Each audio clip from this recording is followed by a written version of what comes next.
Hola, bienvenido a nuestro canal. Disfruta esta historia. Cuando vi entrar a Roberto Mendoza en la sala de preparación prequirúrgica del Hospital General, sentí que el aire se me escapaba de los pulmones. 32 años. 32 años sin verlo, sin saber de él, sin que cruzara por mi mente más que en esas noches oscuras cuando el insomnio me obligaba a recordar.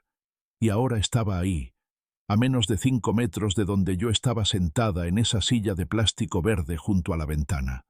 No lo reconocí de inmediato. El hombre que entró apoyado en una enfermera joven era un anciano. Tenía el pelo completamente blanco, escaso, peinado hacia atrás con gomina barata que brillaba bajo las luces fluorescentes. La piel de su rostro colgaba en pliegues amarillentos, como papel arrugado.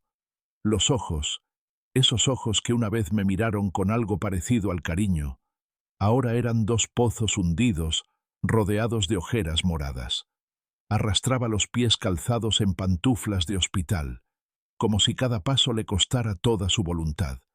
La bata azul, pálido, le quedaba enorme, colgando de sus hombros caídos. Pero era él. Lo supe por la forma en que fruncía el ceño, por ese gesto de fastidio permanente que siempre tuvo cuando las cosas no salían exactamente como él quería. Algunas cosas no cambian, ni siquiera después de más de 2 décadas. Me miró de pasada cuando la enfermera lo ayudó a sentarse en la camilla. Sus ojos pasaron sobre mí sin detenerse, sin un atisbo de reconocimiento. Yo era invisible para él, como siempre lo fui. Una mujer de 70 años con el cabello gris recogido en un moño apretado, vestida con un suéter café y una falda oscura, sentada en un rincón de la sala de espera.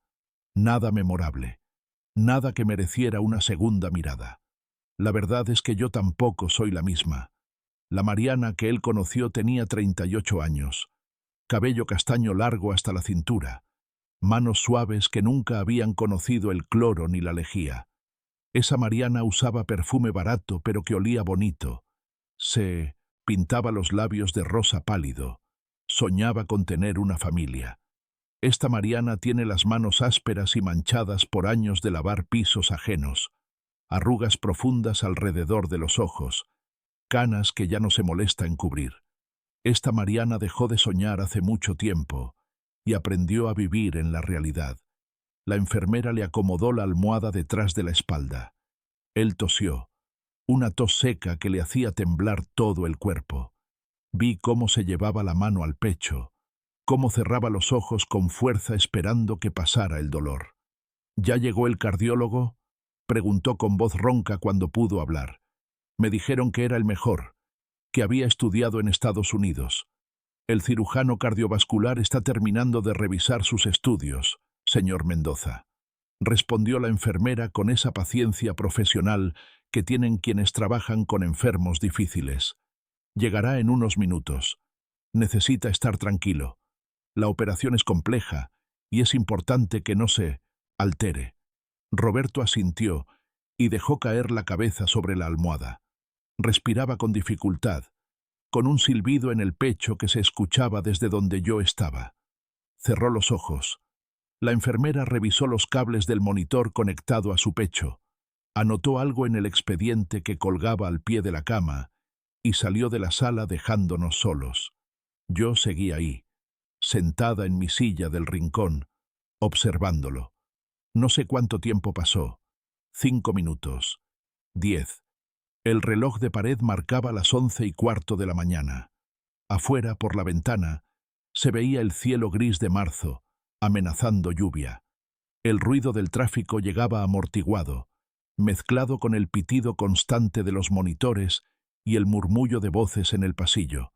No sé por qué vine. Todavía me lo pregunto.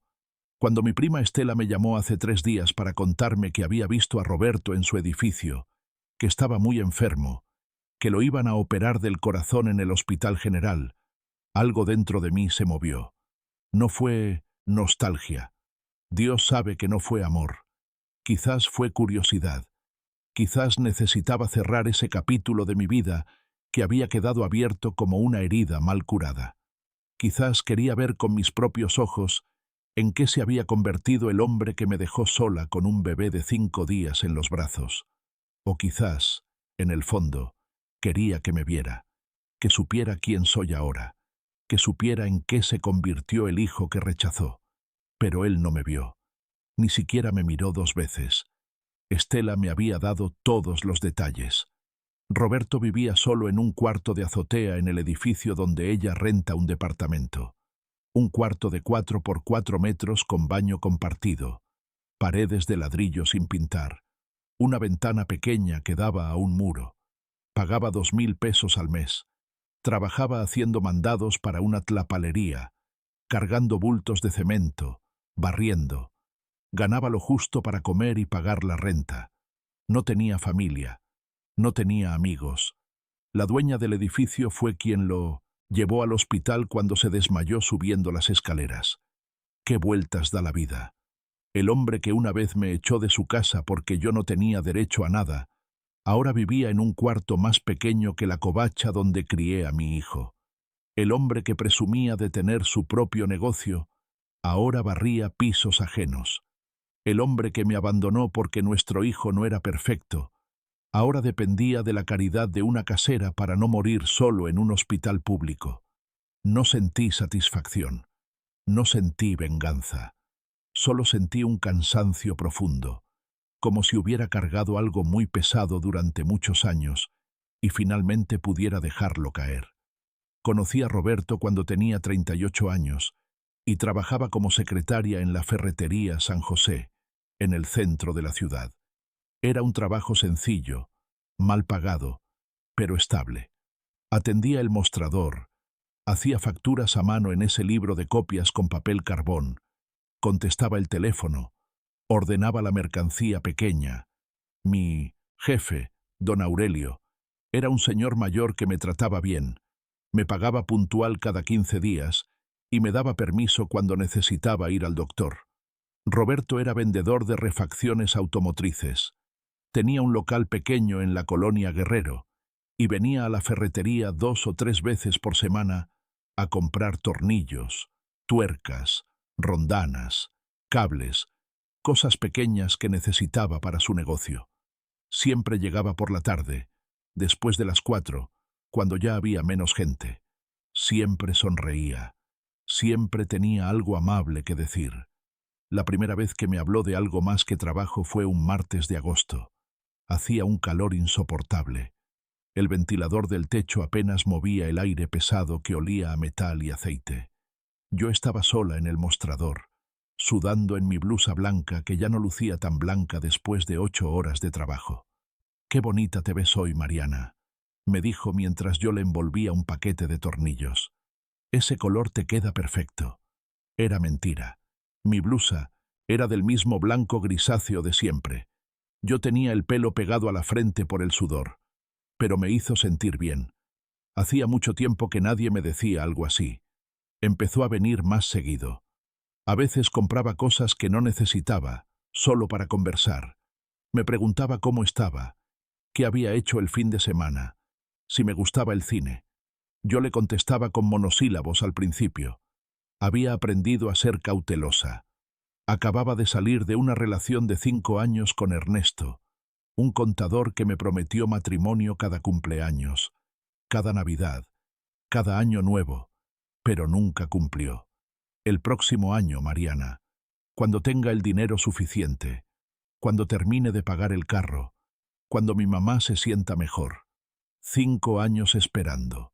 5 años viendo cómo mis amigas se casaban, tenían hijos, formaban familias. 5 años escuchando a mi mamá preguntarme cuándo iba a sentar cabeza, a las vecinas murmurar que ya me estaba quedando. A los 38 años, en 1900, mi colonia, en mi mundo, una mujer soltera era objeto de lástima o de chisme. A veces ambas cosas. Roberto era diferente, pensé. Era mayor, 47 años. Ya había estado casado. Decía que su exesposa lo había dejado porque él trabajaba mucho, porque pasaba todo el día en el negocio tratando de salir adelante, y ella no lo comprendía. Quería lujos que yo no podía darle, Me contó una tarde tomando café en la fonda de la esquina. Yo soy un hombre sencillo, de trabajo. No soy de andar en fiestas ni parrandas. Solo quiero una mujer que me entienda, que valore el esfuerzo. Yo asentía, creyendo cada palabra. Ahora sé que su primera esposa lo dejó porque se cansó de vivir con un hombre egoísta que solo pensaba en sí mismo. Pero entonces yo no lo sabía. Entonces yo veía lo que quería ver. Un hombre maduro, trabajador, que me buscaba, que me hacía sentir valiosa. Nos casamos 6 meses después de conocernos. Una boda rápida en el juzgado. Un viernes por la tarde. Roberto dijo que no tenía dinero para una fiesta, que mejor ahorráramos para el futuro, para cuando tuviéramos hijos. Yo estuve de acuerdo. Me puse mi mejor vestido, uno azul marino que había comprado en el mercado. Mi hermana Claudia y su esposo fueron nuestros testigos. Tomamos fotos en el jardín del juzgado. Fuimos a cenar tacos al pastor a un puesto cerca de la Alameda. Roberto pagó la cuenta con billetes arrugados que sacó de su cartera de piel gastada. Esa noche me mudé a su casa. Una casa pequeña de una planta en la colonia Doctores, con 2 recámaras, una sala comedor, cocina y un patio trasero donde crecía un árbol de mango que nunca dio frutos. La casa olía a humedad y a encierro. Los muebles eran viejos, heredados de su mamá cuando ella murió años atrás. Pero era una casa, era mía, o eso creí. Dejé mi trabajo en la ferretería. Roberto insistió. Una esposa debe estar en su casa, me dijo. Yo gano suficiente para los dos. Yo obedecí. Pasaba los días limpiando esa casa que nunca quedaba realmente limpia, cocinando para él, esperándolo. Roberto llegaba tarde todas las noches, cansado, de mal humor. Cenaba en silencio viendo la televisión. Pocas veces me preguntaba cómo había estado mi día. 2 meses después descubrí que estaba embarazada. Lo supe porque me retrasé 15 días y porque las náuseas matutinas eran tan fuertes que no podía ni ver la comida. Compré una prueba de embarazo en la farmacia de Don Chuy, a 3 cuadras de la casa. Me encerré en el baño. Oriné en el palito blanco. Esperé 3 minutos que se sintieron como 3 horas. 2 rayitas rosas. Me senté en el borde de la tina, temblando. A los 38 años, cuando ya había perdido la esperanza, cuando ya me había resignado a ser la tía de los hijos de mis hermanas, estaba embarazada. Iba a ser madre. Lloré de felicidad. Lloré tanto que me dolieron los ojos. Se lo dije a Roberto esa noche. Él estaba cenando arroz con pollo que le había preparado. Dejó el tenedor en el plato. Me miró con una expresión que no supe descifrar. ¿Estás segura? Hice la prueba. Salió positiva. Se quedó callado un momento largo. Luego asintió. Está bien. Supongo que ya era hora. No fue la reacción que esperaba. No hubo abrazos. No hubo besos. No hubo palabras de alegría. Solo un «está bien», dicho con el mismo tono con el que hubiera aceptado que la cena estaba fría. Pero yo me aferré a esa aceptación. Me aferré a la idea de que cuando naciera el bebé, todo cambiaría. Él se enamoraría de su hijo. Seríamos una familia de verdad. Todas esas películas que había visto, todas esas novelas que había leído, me habían convencido de que un hijo lo cambia todo. El embarazo fue relativamente tranquilo hasta el 7º mes. Ahí empezaron los problemas. La presión arterial me subió tanto que el doctor del centro de salud me mandó a hacer estudios de urgencia. Tenía preeclampsia, me dijeron. Retención de líquidos tan severa que mis pies ya no cabían en ningún zapato. Dolores de cabeza que me dejaban ciega durante horas. El doctor fue claro. Reposo absoluto. Nada de esfuerzos. Nada de trabajo. Mi vida y la del bebé estaban en riesgo. Tuve que dejar todo. Las caminatas al mercado, la limpieza profunda de la casa, hasta cocinar me cansaba. Roberto contrató a una señora, doña Lupita, para que viniera 3 veces por semana a ayudar con la casa y prepararle comida. Le pagaba 200 pesos por día, y me lo cobraba. Cada vez que sacaba su cartera para pagarle, me miraba con reproche. Antes ganabas tu dinero, me decía. Ahora solo gastas. Yo trataba de compensarlo como podía. Le pedía a doña Lupita que me enseñara a hacer la comida rindiendo más. Compraba el arroz más barato, el pollo con más huesos, las verduras que ya estaban un poco pasadas y que vendían más barato al final del día. Apagaba las luces de todos los cuartos. Me bañaba con agua fría para no gastar gas. Dejé de comprar cualquier cosa para mí. Mi ropa de embarazo eran blusas viejas de mis hermanas que me quedaban enormes. Pero nada era suficiente para Roberto.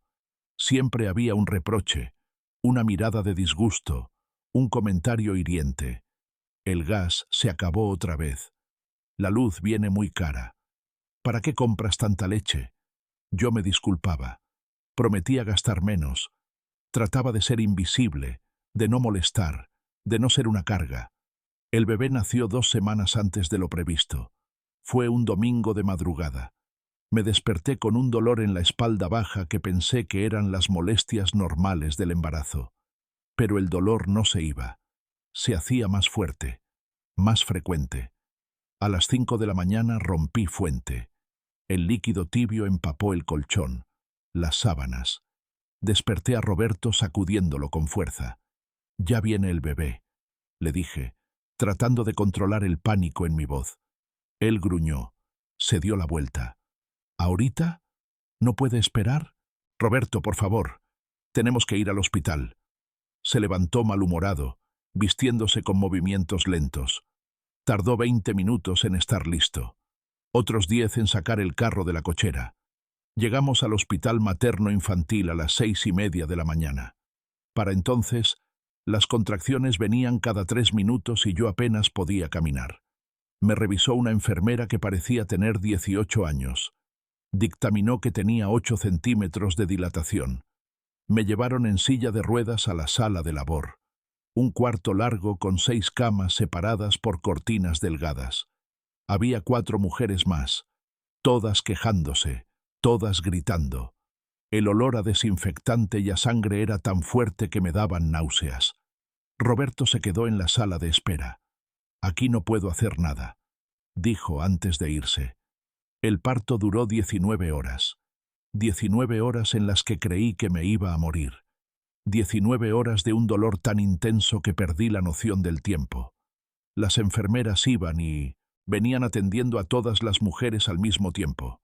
Una doctora joven venía cada hora a revisarme, a decirme que aguantara, que ya faltaba poco. Pero las horas pasaban y el bebé no salía.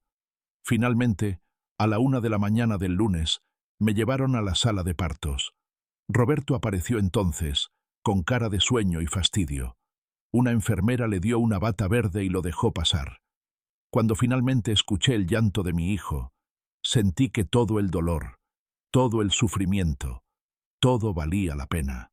Era un llanto fuerte, un grito lleno de vida y de rabia. Mi bebé estaba vivo, había nacido, pero la doctora no me lo entregó de inmediato. Vi cómo lo cargaba, cómo lo revisaba bajo la lámpara. Vi cómo su expresión cambiaba. Vi cómo le hacía una seña a la enfermera.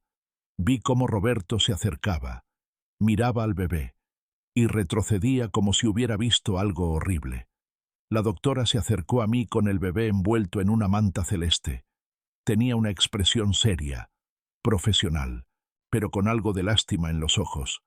«Señora Mendoza, su bebé está bien.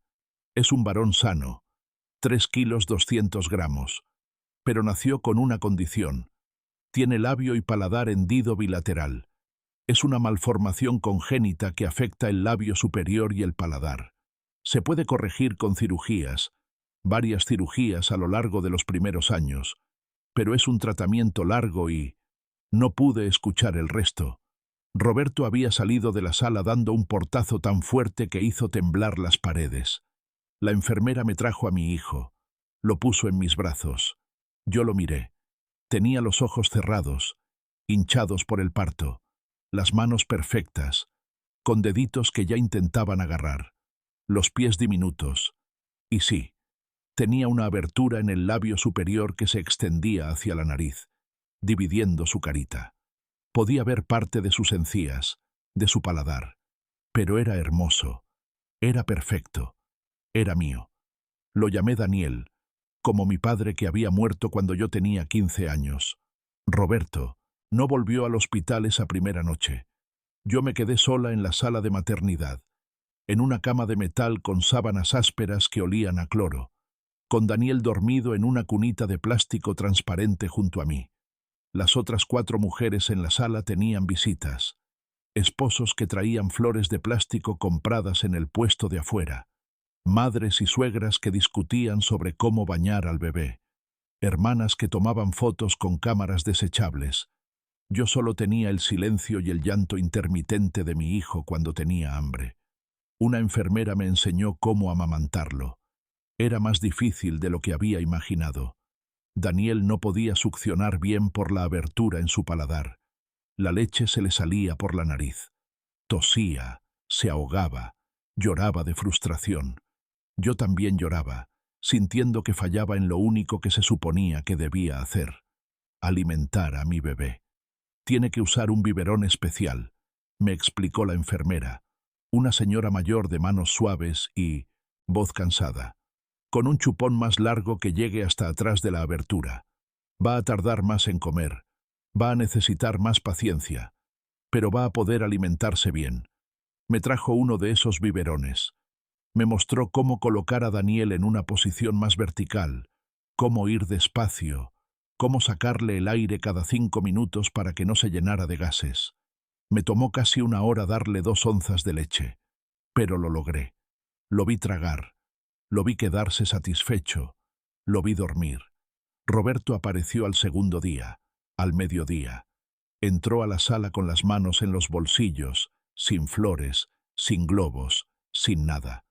Las otras mujeres lo miraron.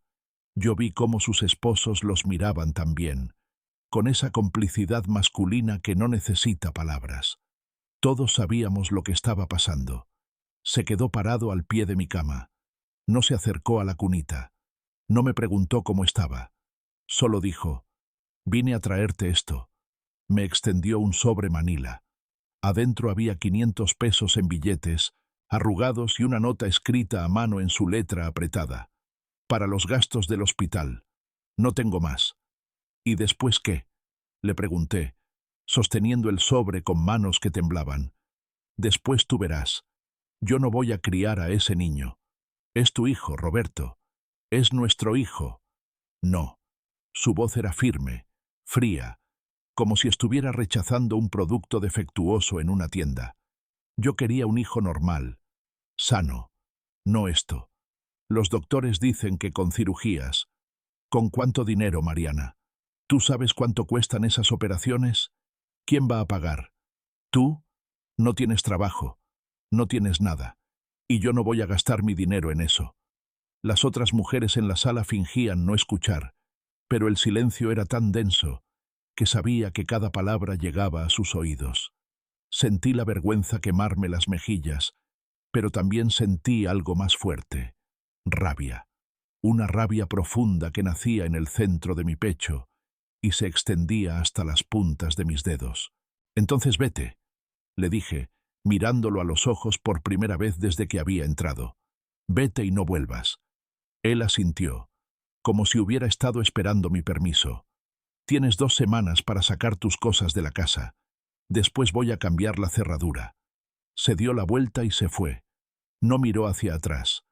No miró a Daniel ni una sola vez. Yo me quedé ahí, con el sobre de 500 pesos en las manos, viendo cómo desaparecía por el pasillo. Una de las mujeres en la cama de al lado, una chica joven que no tendría más de 20 años, se acercó. «No llores por ese desgraciado», me dijo en voz baja. «Hombres así no valen la pena. Tú y tu bebé van a estar mejor sin él». Tenía razón, pero en ese momento no lo sentía así. En ese momento solo sentía miedo. Un miedo terrible que me paralizaba. ¿Cómo iba a salir adelante? ¿Cómo iba a mantener a mi hijo? ¿Dónde íbamos a vivir? No tenía trabajo, no tenía ahorros. Solo tenía 500 pesos, un bebé, que necesitaba cuidados especiales, y 2 semanas antes de quedar en la calle. Llamé a mi hermana Claudia desde el teléfono público del hospital. Le conté todo, tratando de no llorar, pero mi voz se quebraba con cada palabra. Ella no dijo, «Te lo dije». No dijo, «Yo sabía que ese hombre no te convenía», aunque lo había pensado. Solo dijo, «Vengo por ti mañana. Vas a vivir conmigo el tiempo que necesites». Claudia vivía en un departamento de 2 cuartos en el tercer piso de un edificio viejo en la colonia Morelos. Compartía el espacio con su esposo Julio y sus 2 hijos, Carlitos de 7 años y Fernanda de 5. El departamento era pequeño, una sala comedor, 2 recámaras, una cocina angosta, un baño. Las paredes eran de un amarillo deslavado por los años. El piso de mosaico tenía grietas, pero estaba limpio, olía a hogar, y era lo único que tenía. «Vas a dormir en el sofá de la sala», me dijo Claudia mientras me ayudaba a subir mis 2 maletas por las escaleras. «No es cómodo, pero es temporal. Ya verás que pronto vas a conseguir trabajo y vas a poder rentar algo para ti». Asentí, aunque ambas sabíamos que no sería pronto. No con un bebé recién nacido que necesitaba atención constante. No con las citas médicas que ya se acumulaban. El pediatra, el cirujano plástico, el nutriólogo, el genetista. La trabajadora social del hospital me había dado una lista de 6 especialistas que Daniel necesitaba ver en los primeros 3 meses. 6 especialistas en el sistema público de salud, donde las citas se daban con meses de diferencia y había que hacer cola desde las 5 de la mañana para conseguir ficha. Los primeros días en casa de Claudia fueron un infierno. Daniel lloraba constantemente. Alimentarlo tomaba horas. El biberón especial que me habían dado en el hospital costaba 200 pesos, casi la mitad del dinero que Roberto me había dejado. Los chupones de repuesto costaban 50 pesos cada uno, y había que cambiarlos cada semana. La leche de fórmula, porque mi leche materna no era suficiente, y Daniel no podía succionar bien. Costaba 180 pesos la lata y duraba 4 días. Hice cuentas. Solo en alimentación, Daniel necesitaba 1.400 pesos al mes. Luego estaban los pañales, 500 pesos más. Las toallitas húmedas, la pomada para rozaduras, la ropa que necesitaba porque crecía rápido. 2.000 pesos al mes mínimo. Y yo no tenía trabajo. No tenía nada. Claudia me ayudaba como podía. Me daba de comer a mí y a Daniel. Julio nunca se quejó, aunque yo veía cómo su salario de mecánico se estiraba cada vez más. Pero no podía depender de ellos para siempre. Necesitaba trabajar. Cuando Daniel tenía 3 semanas, empecé a buscar empleo. Dejaba a Daniel con Claudia en las mañanas y salía a recorrer la colonia. Toqué en todas las tiendas, en todas las oficinas pequeñas, en todas las fondas. La respuesta era siempre la misma. ¿Tiene hijos pequeños? ¿Quién los cuida? ¿Puede quedarse hasta tarde si es necesario? ¿Puede trabajar sábados? No, no podía. Daniel necesitaba comer cada 3 horas. Necesitaba sus citas médicas.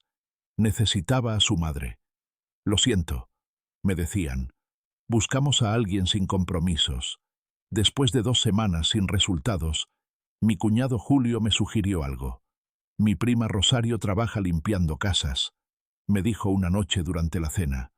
Gana bien, 1.000 pesos por casa, y puede limpiar 2 o 3 casas por semana. Es pesado, pero el horario es flexible. Puedes llevar al niño contigo si las señoras no se oponen. 1.000 pesos por casa. 2.000 o 3.000 a la semana si conseguía suficientes clientes. Era más de lo que ganaría en cualquier otro trabajo que pudiera hacer, y podía manejar mis propios horarios alrededor de las citas de Daniel. Tragué mi orgullo y llamé a Rosario. Ella me consiguió mi primera casa una semana después. Una casa grande en la colonia Roma, de una familia de doctores. La señora Beatriz, una mujer de 50 y tantos años con el pelo perfectamente peinado y uñas de manicure, Me entrevistó en su puerta. «Necesito que limpies a fondo», me dijo, mirándome de arriba abajo. 3 pisos, 5 recámaras, 4 baños. Sacudir, trapear, lavar, planchar. Todo en un día. 1000 pesos. ¿Puedo traer a mi bebé?, pregunté, sintiendo que la cara me ardía de vergüenza. «Es muy pequeño, no va a molestar. Lo puedo tener en su carriola mientras trabajo». Ella miró a Daniel, dormido en mis brazos. «¿Qué tiene en la boca?» «Nació con labio y paladar hendido. Es una condición congénita. ¿Es contagioso?» «No, señora. Para nada. Es solo una malformación. Ya está programado para cirugía». Me miró con una mezcla de curiosidad y lástima que llegué a conocer bien en los años siguientes. «Está bien, pero si llora mucho, te vas». Era jueves. Empecé el viernes a las 8 de la mañana. Limpiar esa casa me tomó 11 horas. 11 horas de fregar pisos de mármol con las rodillas sobre un trapo viejo. 11 horas de limpiar ventanales inmensos hasta que mis brazos temblaban. 11 horas de lavar baños de azulejos blancos, donde cada mancha se notaba. Daniel estuvo tranquilo las primeras horas, dormido en su carriola que había puesto en una esquina de la sala. Pero a mediodía tuvo hambre. Lo alimenté sentada en el piso de la cocina, con la puerta cerrada para que la señora Beatriz no me viera. Me tomó 40 minutos. Cuando terminé, tenía la blusa empapada de leche que se había derramado y el trasero entumido de estar sentada en el piso frío. Me lavé como pude en el baño de servicio y seguí trabajando. A las 7 de la noche terminé. La señora Beatriz inspeccionó todo. Pasó el dedo por el marco de las puertas buscando polvo. Revisó debajo de las camas. Miró dentro del horno. Finalmente asintió. «Está bien. Puedes venir cada 15 días». Me dio 1000 pesos, en billetes de 100, nuevos, recién salidos del banco. Los guardé en mi bolsillo como si fueran oro. Eran el primer dinero que ganaba por mi cuenta en meses. El primer dinero que no dependía de nadie. Cuando llegué a casa de Claudia esa noche, con Daniel dormido en mis brazos y los pies hinchados dentro de mis zapatos viejos, mi hermana me abrazó. «¿Lo lograste?», me dijo. Sí, lo había logrado. Pero era solo el principio. Durante los siguientes 6 meses, trabajé limpiando casas. Rosario me consiguió 2 clientes más. Una señora en La Condesa que me pagaba 900 pesos por limpiar su departamento de 2 recámaras, y un matrimonio joven en la del Valle que me pagaba 1200 por limpiar y planchar. 3 casas a la semana.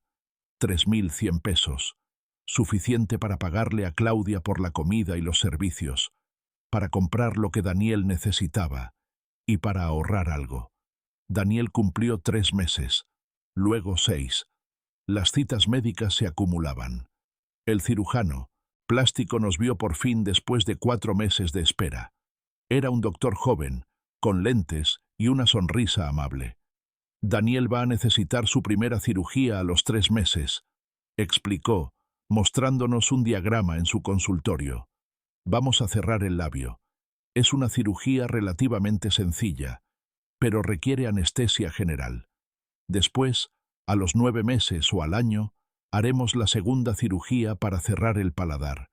Luego, dependiendo de cómo cicatrice, pueden necesitarse cirugías adicionales.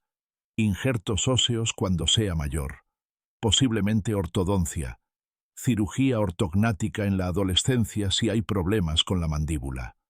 «¿Cuánto cuesta?», pregunté, aunque tenía miedo de la respuesta. «En el Seguro Popular es gratis, pero la lista de espera es larga. Puede tardar hasta 2 años en conseguir fecha». 2 años. Daniel estaría deformado durante 2 años mientras esperábamos que el sistema público nos diera una cita. 2 años viendo cómo otros niños lo señalaban. 2 años de explicar su condición a cada persona que nos mirara. ¿Y en privado? La primera cirugía cuesta alrededor de 60.000 pesos. La segunda, 70.000. Sin contar los estudios preoperatorios, la anestesia, los medicamentos, las consultas de seguimiento. 130.000 pesos. Más de un año de trabajo para mí. Imposible. Voy a agendar la cirugía en el Seguro Popular, dije, aunque tarde 2 años. El doctor asintió con comprensión. Mientras tanto, es importante que Daniel tenga seguimiento. Puede desarrollar infecciones en el oído porque la abertura del paladar afecta las trompas de Eustaquio. Necesita ver a un otorrino cada 3 meses. También necesitará terapia de lenguaje cuando sea mayor, porque la hendidura puede afectar cómo pronuncia ciertos sonidos. Más doctores, más citas, más gastos. Esa noche, acostada en el sofá de la sala de Claudia con Daniel dormido en una cuna prestada junto a mí, hice cuentas en mi cabeza. Trabajaba 3 días a la semana, 12 horas por día. Ganaba 3.100 pesos a la semana. Gastaba 1.500 en Daniel, 500 en ayudar a Claudia con los gastos de la casa, 200 en transporte. Me quedaban 900 pesos para ahorrar. En un año, 46.800 pesos. No era suficiente ni para la primera cirugía. Necesitaba trabajar más. Necesitaba ganar más. Le pedí a Rosario que me consiguiera más casas. Empecé a trabajar 4 días a la semana. Luego 5. Luego 6. Limpiaba casas de lunes a sábado, desde las 7 de la mañana hasta las 7 de la noche. Llevaba a Daniel conmigo a todas partes.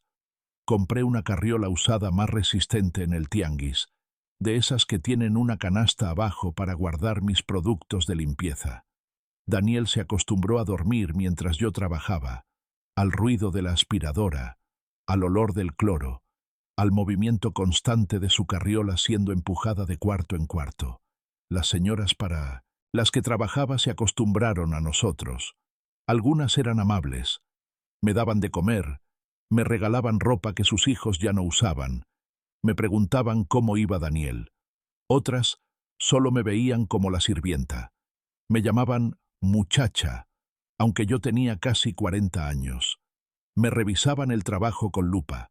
Se quejaban si dejaba una mancha en el espejo del baño. Pero me pagaban, y eso era lo que importaba. Ahorré, peso por peso, moneda por moneda. Guardaba el dinero en una lata de galletas que escondía debajo del sofá. 1.000 pesos, 5.000, 10.000, 20.000. Contaba y recontaba los billetes cada noche, asegurándome de que estuvieran todos ahí. Daniel cumplió 8 meses. Ya se sentaba solo. Sonreía cuando me veía. Balbuceaba sonidos que casi parecían palabras. Era un bebé feliz a pesar de todo. Gordo, sano, con cachetes que las señoras para las que trabajaba no podían evitar pellizcar. Qué hermoso sería si no tuviera ese problemita en la boca, decían. Yo me mordía la lengua y sonreía. A los 9 meses, Daniel tuvo su primera infección de oído. Fiebre de 40 grados. Llanto inconsolable. Corrí con él al hospital a medianoche. Pasamos la noche en urgencias. Antibióticos intravenosos. 3 días internado. Cuando salimos, la cuenta del hospital era de 2.000 pesos que no estaban cubiertos por el Seguro Popular. 2.000 pesos que tuve que sacar de mis ahorros. La lata de galletas que tenía 23.000 pesos, ahora tenía 21. Pero seguí adelante. Seguí trabajando. Seguí ahorrando. Cuando Daniel cumplió 1 año, algo cambió. Yo estaba limpiando la casa de la señora Beatriz, la misma que había sido mi primera clienta. Daniel estaba en su carriola, despierto, jugando con un sonajero de plástico que había comprado en el mercado. La señora Beatriz entró a la sala donde yo estaba trapeando. «Mariana, quiero hablar contigo». Me enderecé, con el trapeador todavía en las manos. Mi corazón se aceleró. ¿Me iba a despedir? ¿Había hecho algo mal? «Tu hijo», dijo, señalando a Daniel. «Ya tiene 1 año. Ya está grande. No puedes seguir trayéndolo. Se mueve mucho, toca las cosas, puede romper algo. A partir del próximo mes, o consigues quien te lo cuide, o no puedes seguir viniendo». Sentí que el piso se movía bajo mis pies. «Señora, por favor. Daniel es muy tranquilo. No toca nada. Yo lo vigilo todo el tiempo. No, Mariana. Es mi decisión final. Lo siento. No era la única. En las siguientes semanas, 2 clientas más me dijeron lo mismo. Daniel era muy grande ya. Se movía mucho. Distraía mi atención. Necesitaba quedarse en casa. Pero yo no tenía casa. Y no tenía a nadie que cuidara a Daniel. Claudia trabajaba medio tiempo en una tienda de telas. Julio trabajaba todo el día en el taller. Mis otras hermanas tenían sus propios hijos, sus propios problemas. Las guarderías públicas tenían listas de espera de meses. Las privadas costaban más de lo que yo ganaba. Fue Claudia quien me dio la solución. «Deja a Daniel conmigo», me dijo una noche. «Yo puedo cuidarlo cuando tú trabajes. Tengo las tardes libres. Y en las mañanas que trabajo, se puede quedar con la vecina del 5, la señora Meche. Ella cuida a 3 niños más. Cobra 300 pesos a la semana. 300 pesos a la semana. 1.200 al mes. Pero era la única opción. Acepté. Fue desgarrador dejar a Daniel. La primera mañana que lo dejé con la señora Meche, una mujer mayor que olía a comino y vivía en un departamento oscuro lleno de niños llorando, sentí que me arrancaban el corazón. Daniel lloró. Extendió sus bracitos hacia mí. Yo salí corriendo antes de cambiar de opinión. Trabajé ese día como autómata. Limpié mecánicamente, sin pensar, con las lágrimas corriendo por mi cara. Llegué a recoger a Daniel a las 7 de la noche. Estaba mojado, con el pañal lleno, llorando. La señora Meche estaba viendo la televisión, ignorándolo. Lloró todo el día. Me dijo sin voltear a verme: «Es muy chillón». Lo cargué, lo abracé, le pedí perdón en voz baja. Le prometí que algún día las cosas serían diferentes. Pero las cosas solo empeoraron. Daniel cumplió 15 meses. La fecha para su primera cirugía finalmente llegó. Año y medio después de haber solicitado la cita en el Seguro Popular, nos dieron turno en el Hospital Infantil de México. Era un miércoles de octubre. Teníamos que llegar a las 6 de la mañana. Daniel no podía comer nada desde la medianoche anterior. Llegamos al hospital cuando todavía estaba oscuro. Había otras familias esperando, todos con niños pequeños que iban a ser operados ese día. Nos sentamos en la sala de espera. Daniel estaba irritable por el hambre. Yo le cantaba en voz baja, tratando de calmarlo. A las 8 nos pasaron a preparación. Le quitaron su ropa y le pusieron una batita azul de hospital que le quedaba enorme. Le instalaron un catéter en el bracito. Lloró tanto que pensé que se iba a desmayar. Yo también quería llorar, pero me mantuve fuerte. «Va a estar bien», me decía una y otra vez. «Va a estar bien». A las 9 se lo llevaron. Un enfermero lo cargó de mis brazos y desapareció por unas puertas dobles. Yo me quedé ahí, parada, vacía.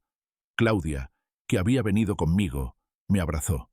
«Siéntate», me dijo. «Va a tardar 2 o 3 horas. Siéntate y trata de calmarte». No pude. Caminé de un lado a otro de la sala de espera durante 3 horas. 3 horas en las que imaginé lo peor. 3 horas en las que recé a todos los santos que mi madre me había enseñado. 3 horas en las que me prometí que si Daniel salía bien, nunca más me quejaría de nada. A las 12:30 salió el cirujano. Tenía la mascarilla bajada alrededor del cuello y ojeras profundas. «Señora Mendoza, la cirugía salió bien. Cerramos el labio completamente. Daniel está en recuperación. Va a tener que quedarse hospitalizado 2 días para vigilar que no haya infección y para manejar el dolor. Puede pasar a verlo en 1 hora cuando despierte de la anestesia». Me senté en la silla más cercana y lloré. Lloré de alivio, de agotamiento, de gratitud. Claudia me abrazó y lloró conmigo. Cuando me dejaron ver a Daniel, casi no lo reconocí. Tenía la cara hinchada, morada alrededor de la nariz y la boca. Tenía puntos negros donde antes estaba la abertura. Estaba dormido, con suero en el brazo, con un monitor conectado a su dedo. Pero su labio estaba cerrado. Por primera vez desde que nació, Mi hijo tenía un labio completo. Me senté junto a su cuna y le tomé la mano. Era tan pequeña en la mía, tan frágil, tan perfecta. Ya pasó lo peor, le susurré. Ya pasó, mi amor. Ahora todo va a mejorar. Quise creerlo. Con toda mi alma quise creerlo. Pero la verdad es que lo peor apenas comenzaba. Los años que siguieron fueron los más difíciles de mi vida. Trabajaba 6 días a la semana, 12 horas al día. Limpiaba 5 casas fijas y aceptaba trabajos extras cuando podía. Planchaba ropa los domingos para ganar algo adicional. Mis manos se volvieron ásperas como lija. Las rodillas me dolían constantemente de tanto arrodillarme a fregar pisos. La espalda me punzaba cada vez que me agachaba. Pero no podía parar. Cada peso que ganaba era un peso más cerca de la segunda cirugía de Daniel, de una vida mejor, de un futuro que apenas podía imaginar. Daniel creció. A los 2 años ya caminaba, corría, hablaba con ese vocabulario limitado y esa pronunciación extraña que causaba la hendidura en su paladar. Decía mamá, como namá. Decía agua, como agua. La gente lo miraba raro cuando hablaba. Los niños en el parque se reían de él. Una vez, una madre me dijo, ¿por qué no le enseñas a hablar bien a tu hijo? Tuve que explicarle una vez más que Daniel tenía paladar hendido, que necesitaba cirugía, que estábamos esperando fecha. La segunda cirugía llegó cuando Daniel tenía 2 años y medio. Fue más complicada que la primera. 6 horas en el quirófano, 2 semanas de hospitalización, infección posoperatoria que requirió antibióticos intravenosos. Yo dormía en una silla junto a su cama, sin cambiarme de ropa, sin comer bien, viendo cómo mi hijo luchaba con el dolor. Cuando finalmente salimos del hospital, Daniel tenía el paladar cerrado. Podría comer normal, podría hablar normal, con terapia, podría vivir una vida normal. El cirujano me lo aseguró con una sonrisa cansada. El resto es tiempo y terapia, señora Mendoza. Su hijo va a estar bien. Pero la terapia costaba dinero. 400 pesos por sesión, 2 veces por semana, 3.200 pesos al mes. Tuve que aceptar trabajos de noche limpiando oficinas para poder pagarla. Llegaba a casa de Claudia a las 11 de la noche, exhausta, con los pies sangrando dentro de mis zapatos. Daniel ya estaba dormido. Solo podía besarlo en la frente y caer rendida en el sofá. Claudia me decía que me estaba matando, que no podía seguir así, que necesitaba descansar. Pero yo no podía. No quería que Daniel creciera en la pobreza. No quería que viviera en un departamento ajeno toda su vida. No quería que él cargara con la vergüenza que yo cargaba cada vez que alguien preguntaba dónde vivíamos y tenía que decir, con mi hermana. Ahorré. Durante 5 años ahorré cada peso que pude. No me compraba ropa nueva. Usaba los zapatos hasta que se les hacían agujeros en las suelas. Entonces los remendaba con cartón. Comía las sobras de lo que Claudia cocinaba. No salía a ningún lado. No tenía amigas. No tenía vida social. Solo tenía trabajo y a Daniel. Cuando Daniel cumplió 7 años, finalmente pude rentar un cuarto. Un cuarto de 3 por 4 metros en una vecindad de la colonia obrera, con baño compartido con otras 5 familias, sin cocina propia. Teníamos que cocinar en un anafe eléctrico de 2 hornillas que puse sobre una mesa de plástico. Pero era nuestro. Pagaba 1.500 pesos de renta al mes. Era caro para lo que era, pero era lo único que había encontrado que aceptara niños. El día que nos mudamos, con nuestras 2 maletas de ropa y los pocos trastes que había comprado en el mercado de pulgas, Daniel me abrazó. «Mamá, ¿ya tenemos casa propia?», me preguntó con esos ojos grandes y brillantes que siempre me derretían el corazón. «Sí, mi amor», le dije, aunque las lágrimas me quemaban los ojos. «Ya tenemos casa propia». Era mentira. El cuarto era prestado, sucio, con paredes de ladrillo sin pintar y un foco pelón colgando del techo. Pero para Daniel, que nunca había tenido un espacio propio, era un palacio. Esa noche dormimos los dos en un colchón de segunda mano que había comprado por 300 pesos. Daniel se acurrucó contra mí, con su cabeza en mi pecho, respirando profundo ese sueño tranquilo de los niños que se sienten seguros. Yo no, dormí. Me quedé despierta mirando el techo agrietado, escuchando los ruidos de la vecindad, peleas de pareja en el cuarto de al lado, llanto de bebés, música de banda a todo volumen, preguntándome si alguna vez las cosas serían diferentes. Daniel entró a la primaria. Yo lo inscribí en la escuela pública de la colonia, una escuela grande y despintada con salones de 50 niños y maestros cansados que ganaban una miseria. Me preocupaba que los niños se burlaran de él. Aunque las cirugías habían cerrado el labio y el paladar, Daniel todavía tenía cicatrices visibles, una línea rosada que iba desde la nariz hasta el labio superior, una forma ligeramente asimétrica en la nariz. Y su pronunciación, aunque había mejorado mucho con la terapia, todavía no era perfecta. La maestra de primer año, la señorita Guadalupe, me llamó después de la primera semana de clases. «Señora Mendoza, necesito hablar con usted sobre Daniel». Mi corazón se detuvo. ¿Qué había pasado? ¿Se habían burlado de él? ¿Lo habían golpeado? Daniel es un niño muy inteligente, dijo la maestra, para mi sorpresa. Muy inteligente. Ya sabe leer. Ya sabe sumar y restar. Está adelantado para su edad. ¿Usted le enseñó? Asentí.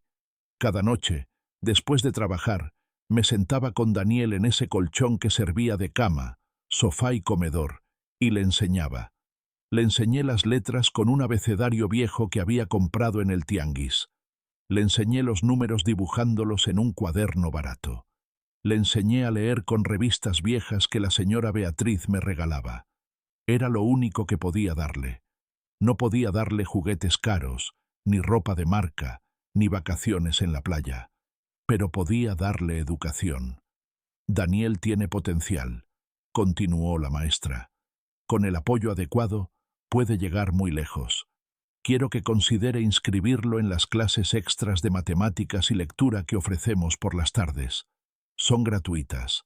Acepté de inmediato. Daniel empezó a quedarse en la escuela hasta las 5 de la tarde 3 veces por semana. Yo cambiaba mis horarios de trabajo para poder recogerlo. Valía la pena. Cada mes la maestra me reportaba que Daniel iba mejorando, que destacaba, que era uno de los mejores estudiantes de la clase. En segundo año ganó un concurso de matemáticas a nivel escuela. En tercero, un concurso de lectura a nivel zona. En cuarto, lo seleccionaron para representar a la escuela en la Olimpiada del Conocimiento Infantil. No ganó. Quedó en quinto lugar de 100 niños, pero el solo hecho de haber sido seleccionado era un orgullo enorme. Yo iba a todas las ceremonias escolares, a todas las juntas de padres de familia, a todos los festivales. Me sentaba en las sillas de plástico con mi ropa de trabajo, porque venía directo de limpiar casas, y veía a Daniel subir al escenario a recibir diplomas y reconocimientos. Y cada vez que lo veía ahí, parado frente a toda la escuela, hablando, con esa voz clara que ya no tenía problemas de pronunciación, sentía que todo el cansancio, todo el dolor, toda la humillación, había valido la pena. Los otros padres me miraban. Las madres bien vestidas con sus bolsas de marca y sus uñas pintadas, me miraban con mi uniforme de limpieza y mis manos agrietadas. Murmuraban. Yo sabía lo que decían. Pobrecita. Qué lástima. Qué bueno que al menos el niño salió inteligente. Dejé de importarme. Que dijeran lo que quisieran. Mi hijo era brillante, y eso era lo único que importaba. Cuando Daniel tenía 11 años, su maestro de sexto grado me citó. «Señora Mendoza», me dijo el profesor Ramírez, un hombre mayor de lentes gruesos y voz suave. «Necesito hablar seriamente con usted sobre el futuro de Daniel». Me preparé para lo peor. ¿Problemas de conducta? ¿Bajas calificaciones? Daniel es excepcional, dijo.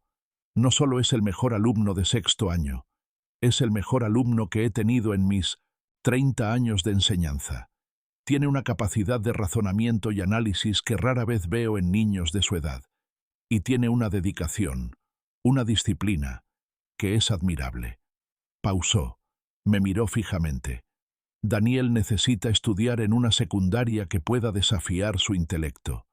La secundaria pública de la zona es adecuada para la mayoría de los estudiantes, pero Daniel no es la mayoría. Se va a aburrir. Va a perder el interés.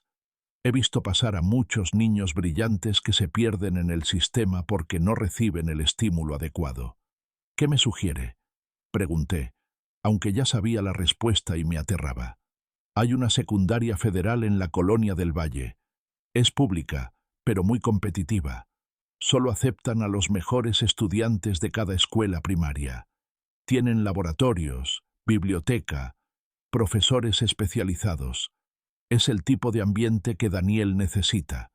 Quiero presentar su expediente para que lo consideren. La Colonia del Valle estaba a más de 1 hora, en transporte público desde donde vivíamos. Tendría que levantarme más temprano para preparar a Daniel. Tendría que gastar más en pasajes. Tendría que reorganizar completamente mis horarios de trabajo. Hágalo, dije sin dudar. Presente su expediente. Daniel fue aceptado. De 120 solicitudes, solo aceptaron a 40 estudiantes. Daniel quedó en el lugar número 3. Lloré cuando me dieron la noticia. Lloré en la dirección de la escuela, delante del director y del profesor Ramírez. Lloré de felicidad, de orgullo, de alivio. Mi hijo, el hijo que Roberto había rechazado por imperfecto, era extraordinario. La secundaria fue difícil. Levantarme a las 5 de la mañana para preparar el desayuno y el lunch de Daniel. Despertarlo a las 5:30. Vestirnos ambos en ese cuarto pequeño donde apenas cabíamos. Salir a las 6 para tomar 2 camiones que nos dejaran en su escuela a las 7. Luego correr a mi primer trabajo del día. En las tardes, salir corriendo de mi último trabajo para alcanzar a recogerlo a las 5 de la tarde. 2 camiones de regreso. Llegar a casa a las 7. Hacer la tarea con él mientras yo cocinaba nuestra cena en el anafe eléctrico. Acostarnos a las 10. Dormir 5 horas. Repetir. Pero Daniel florecía. Sus calificaciones eran excelentes. 10 en todas las materias. Participaba en concursos de matemáticas, de física, de química. Ganaba medallas. Traía diplomas. Los profesores me llamaban para felicitarme, para decirme que Daniel era un estudiante ejemplar. En segundo de secundaria, Daniel me dijo que quería ser médico. Estábamos cenando sopa de pasta con verduras, sentados en el piso porque no teníamos mesa. Yo casi me atraganto. ¿Médico?, repetí. Sí, dijo, con esa determinación que ya era parte de su carácter. Quiero ser cirujano, como el doctor que me operó. Quiero ayudar a otros niños como yo. Sentí que el corazón se me salía del pecho. Médico. Mi hijo quería ser médico. No sabía si reír o llorar. La carrera de medicina era cara, larga. Eran 6 años de universidad, luego residencia, especialidad. ¿Cómo íbamos a pagar eso? Yo apenas podía pagar la renta. Pero miré a Daniel, a ese niño de 13 años que había superado tanto, y no pude decirle que no. No pude apagar ese sueño en sus ojos. Entonces vamos a trabajar para que lo logres, le dije. Tú estudia. Saca las mejores calificaciones que puedas. Yo me encargo del resto. Esa noche, después de que Daniel se durmió, hice cuentas. Necesitaba ahorrar más, mucho más. Necesitaba trabajar más horas. Necesitaba encontrar la manera. Conseguí un trabajo nocturno adicional limpiando un edificio de oficinas en Reforma. De 11 de la noche a 5 de la mañana. 4 días a la semana. Me pagaban 2.000 pesos a la semana. Dormía de 6 a 9 de la mañana, mientras Daniel estaba en la escuela. Luego trabajaba limpiando casas de 10 de la mañana a 6 de la tarde. Recogía a Daniel. Cenábamos. Hacíamos tarea. Él se dormía. Yo salía a limpiar oficinas. Dormía 3 horas. Repetía. Mi cuerpo empezó a colapsar. Me enfermé de las rodillas. El doctor de la clínica del Seguro Social me dijo que tenía desgaste en el cartílago por tanto arrodillarme. Me recetó pastillas para el dolor y me recomendó descansar. No pude descansar. Tomaba 6 pastillas al día y seguía trabajando. Me enfermé de la espalda. Dolor ciático que bajaba por la pierna derecha y me dejaba casi paralizada. El mismo doctor me dijo que necesitaba fisioterapia. No tenía tiempo ni dinero para fisioterapia. Tomaba más pastillas y seguía trabajando. Me enfermé de los riñones. Infección tras infección porque aguantaba las ganas de orinar durante horas mientras limpiaba casas. Antibióticos. Más pastillas. Seguía trabajando. Daniel se dio cuenta. Una noche me vio tomar 4 pastillas de un golpe antes de salir a mi trabajo nocturno. «Mamá, ¿estás bien?», me preguntó con preocupación en la voz. «Estoy perfecta, mi amor». Mentí. «Solo un poco cansada. Deberías descansar más. Cuando tú seas doctor», le dije sonriendo, «me voy a retirar y tú me vas a cuidar». Él se rió. Pensó que era broma. Yo hablaba completamente en serio. Daniel terminó la secundaria con promedio de 10. Fue el mejor promedio de su generación. En la ceremonia de graduación le dieron un reconocimiento especial. Subió al escenario, con su uniforme planchado y sus zapatos que yo había lustrado hasta que brillaban, y dio un discurso de agradecimiento. Agradeció a sus maestros, agradeció a sus compañeros, y luego me miró directamente a mí, sentada en la tercera fila con mi vestido más decente y mis manos escondidas en el regazo para que nadie viera lo rojas y agrietadas que estaban. «Pero sobre todo», dijo Daniel, con la voz quebrada, «quiero agradecer a mi mamá, que ha trabajado toda su vida para darme todo lo que necesito, que nunca se ha rendido, que me ha enseñado que con esfuerzo y dedicación todo es posible. Todo lo que soy es gracias a ella». Lloré. Lloré tanto que la señora a mi lado me ofreció un pañuelo. Pero no me importó. Mi hijo, mi hermoso hijo, me estaba dando las gracias frente a todos. Y en ese momento, todos mis años de sacrificio valieron la pena. La preparatoria fue aún más difícil que la secundaria. Daniel entró a la Preparatoria Nacional, una de las mejores del país. Estaba del otro lado de la ciudad. 2 horas de camino cada mañana. 2 horas de regreso cada tarde. Salía de casa a las 5 de la mañana. Regresaba a las 7 de la noche. Estudiaba hasta la medianoche. Dormía 5 horas. Repetía. Yo seguía trabajando mis 3 empleos. Limpiaba casas de día. Limpiaba oficinas de noche. Planchaba ropa los domingos. Ahorraba cada peso. Para la universidad. Para los libros que Daniel iba a necesitar. Para las colegiaturas si no. Conseguía beca. Para todo lo que se necesitara. Daniel siguió siendo el mejor de su clase. En primer año de preparatoria, ganó el primer lugar en la Olimpiada Nacional de Biología. En segundo año, primer lugar en la Olimpiada de Química. En tercer año lo aceptaron en un programa de verano de investigación médica en el Hospital General. Trabajó sin sueldo durante 2 meses en el laboratorio, aprendiendo, absorbiendo conocimiento como una esponja. Cuando aplicó para la universidad, aplicó solo a una, la UNAM, la Universidad Nacional Autónoma de México, Facultad de Medicina. Era gratuita si tenías buen promedio. Era de las mejores de Latinoamérica, y era prácticamente imposible entrar. De cada año, 20.000 estudiantes aplicaban a medicina. Solo aceptaban 1.300. Daniel estudió para el examen de admisión como poseído. 6 meses de estudio intenso. Libros prestados de la biblioteca. Cursos en línea gratuitos. Exámenes de práctica que resolvía una y otra vez. Yo lo ayudaba como podía, aunque no entendía nada de lo que estudiaba. Le hacía café. Le preparaba comida. Me aseguraba de que comiera y durmiera al menos un poco. El día del examen lo acompañé. Era un sábado de marzo. Miles de jóvenes nerviosos con sus lápices y sus calculadoras. Daniel entró al aula a las 8 de la mañana. Yo me quedé afuera, en el jardín, sentada en una banca durante las 4 horas que duró el examen. Recé. Recé como no había rezado en años. Por favor, Dios, por favor, dale esta oportunidad. Se la merece más que nadie. Cuando salió, tenía la cara pálida. ¿Cómo te fue?, le pregunté. No sé, mamá. Estaba muy difícil. Los resultados saldrían en un mes. Fueron los 30 días más largos de mi vida.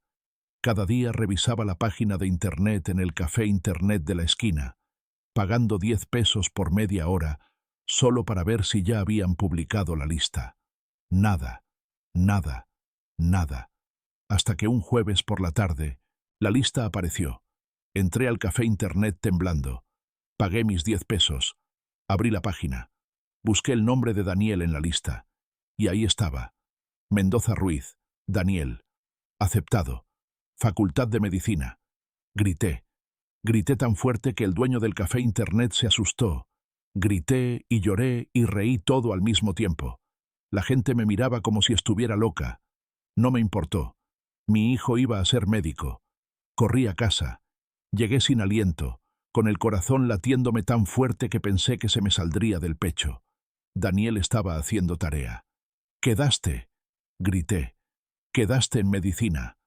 Él dejó caer el lápiz. Se quedó inmóvil un segundo. Luego sonrió. Esa sonrisa enorme que iluminaba su cara y hacía que las cicatrices desaparecieran. ¿De verdad? De verdad. Vi la lista. Tu nombre está ahí. Nos abrazamos. Los dos lloramos. Lloramos de felicidad, de alivio, de gratitud. Habíamos llegado. Después de años de lucha, de sacrificio, de dolor, habíamos llegado. Los 6 años de carrera fueron duros. Daniel estudiaba sin parar. Madrugadas en la biblioteca, guardias en el hospital, prácticas interminables. Yo seguía trabajando para darle lo que necesitaba. Libros de medicina que costaban 1000 pesos cada uno. Estetoscopio, bata, materiales para las prácticas, transporte, comida. Pero lo estaba logrando. Daniel estaba cumpliendo su sueño. Y yo estaba ahí, apoyándolo cada paso del camino. En 4º año, Daniel decidió especializarse en cirugía cardiovascular. Es una de las especialidades más difíciles, me explicó. Pero es donde puedo hacer más diferencia. Puedo salvar vidas, mamá. Literalmente. Asentí, aunque mi corazón se encogió. Más años de estudio, más años de gastos, más años de sacrificio. Pero si eso era lo que Daniel quería, lo apoyaría. Se graduó de medicina a los 25 años. 6º lugar de su generación. En la ceremonia de graduación, lo vi recibir su título. Lo vi jurar el juramento hipocrático. Lo vi convertirse oficialmente en doctor. Doctor Daniel Mendoza Ruiz. Mi hijo era doctor. Lloré tanto ese día que me dolieron los ojos. Lloré por todo lo que habíamos pasado. Lloré por todas las noches que me había desvelado trabajando. Lloré por todas las veces que había tenido que decirle que no podía comprarle algo porque no había dinero. Lloré por todas las veces que me había enfermado y había seguido trabajando. Lloré de orgullo. Lloré de felicidad. Daniel hizo la residencia en el Hospital General de México. 4 años más de entrenamientos intenso. Guardias de 36 horas. Cirugías complicadas. Pacientes que vivían y pacientes que morían. Aprendió. Creció.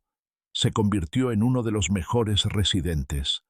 Luego hizo la especialidad en cirugía cardiovascular. 3 años más. Los años más difíciles de su entrenamiento. Pero lo logró. A los 32 años, Daniel era cirujano cardiovascular, certificado, uno de los mejores del hospital. Y ahora, 22 años después de que Roberto lo rechazara, Daniel estaba a punto de operar al hombre que lo abandonó. La puerta de la sala de preparación se abrió. Volteé. Daniel entró. Tenía 32 años, pero se veía mayor. El trabajo de cirujano cardiovascular envejece. Las guardias interminables, las cirugías de 12 horas, la responsabilidad de tener vidas en las manos. Llevaba sus scrubs verdes, su gorra quirúrgica, su estetoscopio alrededor del cuello. Traía el expediente de Roberto en las manos. Se detuvo cuando me vio. Nuestros ojos se encontraron. Él sabía que yo estaba ahí. Yo le había llamado esa mañana para decirle que vendría, que necesitaba ver esto, que necesitaba cerrar este capítulo. Él había tratado de disuadirme, pero yo insistí. Daniel se acercó a la camilla donde Roberto seguía acostado con los ojos cerrados. Revisó el expediente. Revisó los monitores. Luego, con voz profesional, calmada, dijo: «Señor Mendoza, soy el doctor Mendoza. Voy a ser su cirujano cardiovascular el día de hoy». Roberto abrió los ojos. Miró a Daniel. No hubo reconocimiento en su mirada. ¿Cómo podría reconocerlo? La última vez que vio a su hijo, era un bebé de 5 días con labio y paladar hendido. Ahora era un hombre adulto, un médico, un cirujano. «Doctor», dijo Roberto con voz débil, «¿me voy a morir?». Daniel mantuvo su expresión profesional, neutral. «Tiene una estenosis aórtica severa. Su válvula cardíaca está casi completamente cerrada. Necesita un reemplazo valvular urgente. Es una cirugía de alto riesgo, especialmente dada su edad y su condición general de salud. Pero sin la cirugía, no sobrevivirá más de 2 o 3 meses». Roberto palideció aún más. «¿Y con la cirugía?». «Con la cirugía, tiene un 70% de probabilidad de sobrevivir. Si sobrevive, puede vivir varios años más con buena calidad de vida». «30% de morir», murmuró Roberto.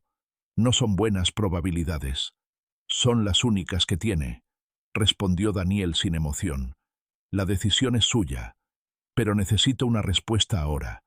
Tengo el quirófano reservado para dentro de 1 hora». Roberto cerró los ojos.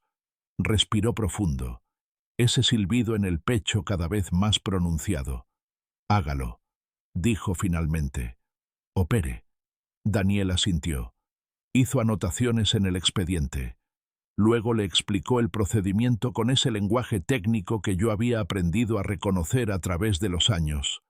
Incisión, esternotomía, bypass cardiopulmonar, reemplazo valvular, cierre. Roberto escuchaba con los ojos cerrados, temblando. «¿Tiene familia?», preguntó Daniel. «¿Alguien a quien quiera que notifiquemos sobre su cirugía?». «No», respondió Roberto, y su voz sonaba tan vacía, tan sola. «No tengo a nadie». Algo pasó por el rostro de Daniel. Una sombra, un destello de algo. ¿Lástima? ¿Satisfacción? ¿Indiferencia? No lo supe. «Entiendo», dijo Daniel. «En ese caso, nosotros lo mantendremos informado de todo. ¿Tiene alguna pregunta antes de que procedamos?». Roberto abrió los ojos y miró a Daniel. Lo miró de verdad por primera vez. Miró su cara, las cicatrices apenas visibles donde una vez estuvo la hendidura. Miró sus manos firmes sosteniendo el expediente. Miró su estatura, su postura, su profesionalismo, y algo en su expresión cambió. Solo un poco. Como si un pensamiento cruzara por su mente y se fuera antes de poder capturarlo completamente. «¿Cuántos años tiene, doctor?», preguntó de repente. 32, respondió Daniel. Roberto frunció el ceño, como haciendo cálculos mentales. Luego negó con la cabeza. «No, nada, solo buena suerte», dijo finalmente. Daniel asintió. «La enfermera vendrá en unos minutos para llevarlo a cirugía. Nos vemos en el quirófano, señor Mendoza». Se dio la vuelta para salir. Luego se detuvo. Volteó hacia donde yo estaba sentada. Caminó hacia mí. Se agachó hasta quedar a mi altura. «Mamá», susurró, «no tienes que estar aquí. Puedes irte a casa. Yo te llamo cuando termine». «Necesito quedarme», le dije. «Necesito ver esto hasta el final». Él asintió. Entendía. Me besó la frente. «Te amo, mamá. Gracias por todo. Yo también te amo, mi amor. Ahora ve. Salva su vida». Daniel salió de la sala. Yo me quedé sentada. viendo cómo las enfermeras preparaban a Roberto para la cirugía. Lo pasaron a una camilla con ruedas, le pusieron una manta, le ajustaron el gorro quirúrgico. Él se dejaba hacer, pasivo, asustado. Cuando lo estaban sacando de la sala, Roberto volteó hacia mí. Nuestros ojos se encontraron por un segundo, y en ese segundo vi todo: el reconocimiento tardío, la confusión, la incredulidad, el horror de darse cuenta de quién era yo, de quién era el cirujano que iba a operar su corazón. «Mariana», susurró con voz rota. «Buena suerte, Roberto», dije calmadamente. «Mi hijo es el mejor cirujano de este hospital. Estás en buenas manos». Se lo llevaron. Yo me quedé ahí, sentada en mi silla, viendo cómo desaparecía por el pasillo hacia el quirófano. No sentí venganza, no sentí satisfacción, solo sentí paz, una paz profunda que no había sentido en 32 años. La vida, resulta, tiene su propia forma de hacer justicia. No necesita de nuestros esfuerzos, solo necesita tiempo. La cirugía duró 7 horas.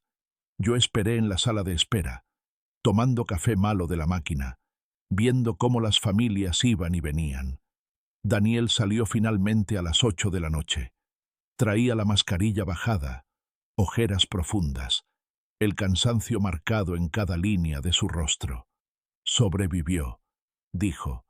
«La cirugía salió bien. Está en recuperación. Va a vivir». Asentí. Era lo correcto.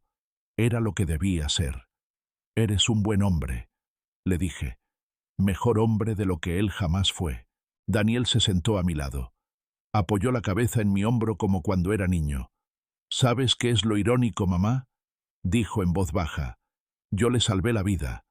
Al hombre que dijo que no iba a criarme porque era un inválido. Le salvé la vida. Porque tú me criaste para ser mejor que él». Lo abracé. «Mi hijo, mi hermoso, brillante, compasivo hijo». «Vamos a casa», le dije. «Ya terminó todo. Ya podemos descansar». Y así, 32 años después de que Roberto nos echara de su casa, caminamos juntos hacia la salida del hospital. Daniel con su bata de cirujano, yo con mi cabello gris y mis manos cansadas. Juntos, como siempre habíamos estado. Roberto sobrevivió, se recuperó, y nunca volvimos a verlo. No lo necesitábamos, nunca lo necesitamos. Teníamos el uno al otro, y eso siempre fue más que suficiente.